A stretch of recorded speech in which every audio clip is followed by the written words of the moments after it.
Bom dia também aos pais, bom dia também aos alunos.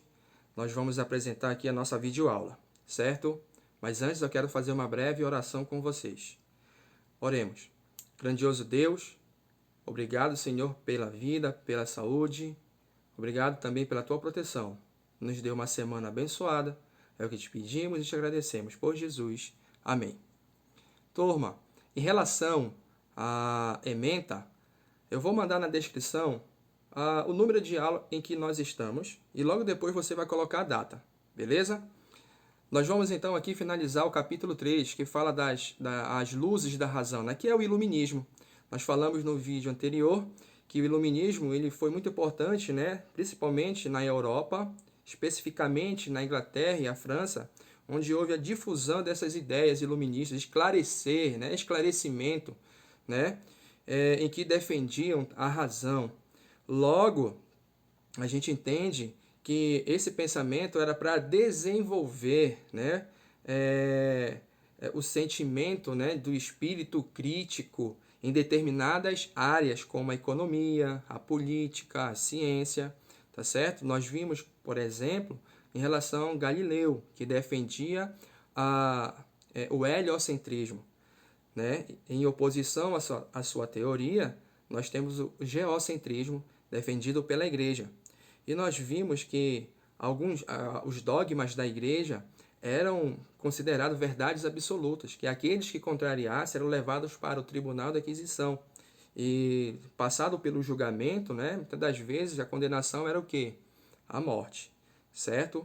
Mas nós vamos destacar alguns, né, que foram importantes, né, para essa difusão de ideias críticas e em determinadas áreas. Nós temos então aqui, por exemplo, Montesquieu, tá? Em que a sua obra foi o Espírito das Leis e em que ele defendeu a separação dos poderes. Tá?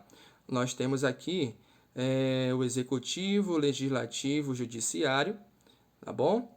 E que ele limitava, né, os poderes de um rei, né, e um governo absolutista. Essa separação dos poderes, ela foi exemplo para vários países, inclusive para o Brasil, tá? Logo nós temos aqui Voltaire, tá bom? Que também se tornou um grande crítico do antigo regime e também da igreja. Logo, ao criticar o absolutismo, né, ele defendia uma monarquia esclarecida. O que nós falamos sobre os déspotas, né, esclarecidos, que valorizavam a razão, né, valorizavam a educação, mas sem perder, né, a concentração de poderes, né? O executivo, ele representava o executivo, o legislativo e o judiciário, não é isso? Mas esses defendiam, valorizavam essas ideias, né, iluministas. Logo, criticava também o fanatismo religioso, tá bom? Nós temos então aqui Rousseau. Rousseau, em relação ao progresso, né, ele dizia que o progresso político trouxe muitos problemas ao ser humano. Por quê, professor? Porque esse progresso não foi para todos, foi para uma minoria, tá? Foi para uma minoria. Logo, ele vai defender o seguinte, que o ser humano, né, nasce bom, mas a sociedade o que? A corrompe, né? Justamente quando ele é inserido em determinados setores, onde ele vai, né, entrar num processo de corrupção, né, em relação à política, né, em relação à economia. Nós vamos entender então que quando ele está inserido nessas áreas, ele vai defender os seus próprios interesses, não o interesse de quem? Também de outros, tá bom?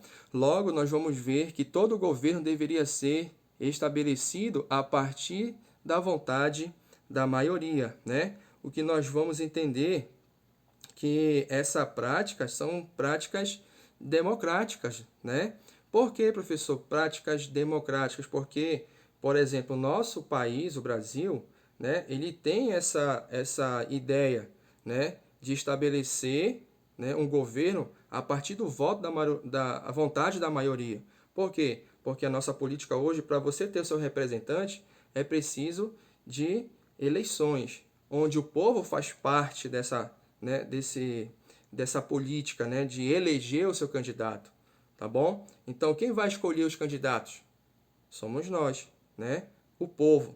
Então, isso é uma democracia. Então, nós temos aqui a vontade da maioria, tá certo? Então, essa era a ideia, então, de Rousseau. Nós temos, então, aqui, né, outros que se destacaram, como Diderot e D'Alembert, que foram importantes na elaboração, sabe do quê? Da chamada enciclopédia. Ou seja, enciclopédia, nós vamos entender que ela é um conjunto de informações voltados para o conhecimento, né? Conhecimento esse que era a filosofia, a ciência, a medicina, né? Economia, fazendo com que o povo lutasse contra a ignorância, né? Ou seja, de divulgar o conhecimento a essas pessoas e principalmente contra o antigo regime. Então, essa enciclopédia era um conjunto de informações voltada para o conhecimento, muito importante, né? Nós temos aqui Lavoisier, que vai ser um grande nome da ciência, né, de origem nobre e considerado o introdutor da química moderna, né, com a sua obra Tratado Elementar da Química.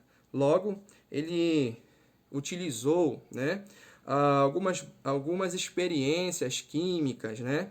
Ele também constatou que a água é formada por hidrogênio e oxigênio. Isso aí, então, Lavoisier, ele conseguiu, né, através da pesquisa, contribuir, né, com essas informações para a ciência, tá certo?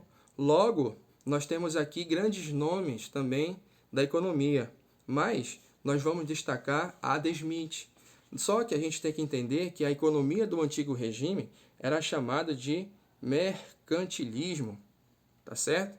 Logo, o que seria esse mercantilismo, professor? Mercantilismo, ela é um conjunto de estratégia dos governantes, principalmente um conjunto, né, de estratégia para que os governantes ficassem ricos, tá certo? Então, nesse período, há uma busca, né, intensa pelo ouro, pela prata, né, principalmente nas colônias da América. Então, o mercantilismo era voltado, só que controlado pelos reis, né, controlado pelos governantes. Nesse período, havia alguns economistas que defendiam a liberdade econômica, o que nós vamos chamar de economistas fisiocratas. Dentre eles, nós vamos destacar Adam Smith, né, que defendeu o liberalismo econômico, e a liberdade econômica e política era fundamental para o crescimento de quê? De uma nação. Porque eles iriam desenvolver, né? Não era só os governantes, mas a economia, essa liberdade econômica abriria espaço, né, para outros grupos, principalmente para os burgueses. Logo, nós temos então aqui, quando o indivíduo é estimulado a produzir, o benefício alcança o quê? É só um grupo? Não, ela alcança um todo, tá certo? E nós temos um exemplo, né, em nosso país, onde nós chamamos isso de concorrência, né, das empresas, onde cada uma dessas empresas, indústrias, né, querem buscar seu espaço na economia, tá certo? Então nós vamos chamar isso aí de liberdade econômica. Tudo bem? Então, até mais, gente. Valeu!